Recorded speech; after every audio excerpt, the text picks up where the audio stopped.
Every conflict, sooner or later, ends in peace. Such is the conventional wisdom that could be heard these days from those who are searching for hope that the conflict and confrontation and sanctions with the West would soon come to an end and their life would return to normality. The logic of such a wisdom is simple.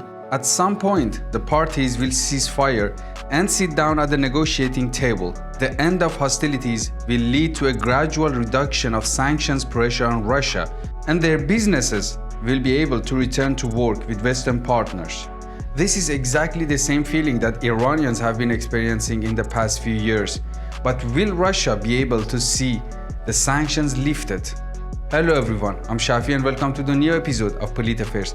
This time, the economic sanctions and pressure on Russia is the focal point. I believe sanctions against Russia for the most part will not be lifted even in the event of a ceasefire in Ukraine and a peace agreement. There will be no return to pre-war normality, and there are reasons for it. The first reason is the complexity of the conflict between Ukraine and Russia. It has every chance of being prolonged for a long time.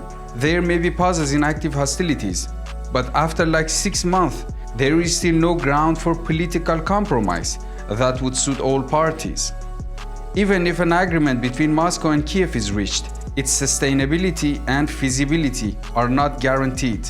In the worst-case scenario, it could even go on for decades and decades. The second reason is the stable nature of the contradictions between Russia and the West.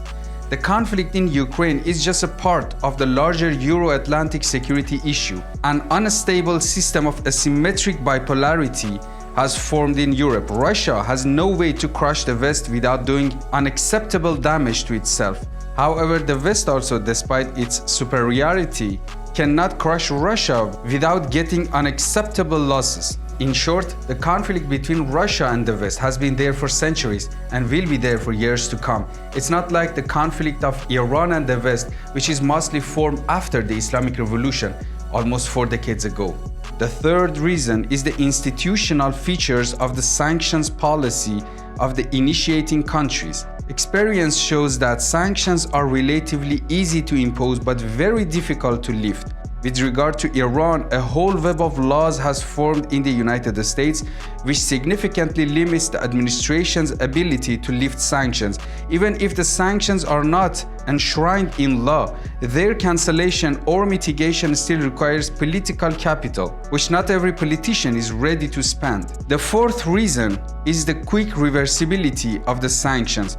Often their abolition is accompanied by political demands, the implementation of which is a complicated process. For example, the Iranian nuclear deal required several years of complex negotiations and significant decisions. However, the return of sanctions can be carried out overnight, like what did Donald Trump. The fifth reason is the ability to adapt. Without a doubt, Russia will suffer enormous damage from the restrictive measures which has been introduced by the West and especially the United States. However, the possibility of it adapting to sanctions regime remains high. Exactly like Iran's case, sanctions would make the economy weak and ill, but won't crush it. These reasons make the prospect of lifting or significantly reducing sanctions pressure on Russia extremely unlikely, and we discuss it in the shortest possible way. Thanks for watching. Don't forget to subscribe and also to share your opinion with us in the comments.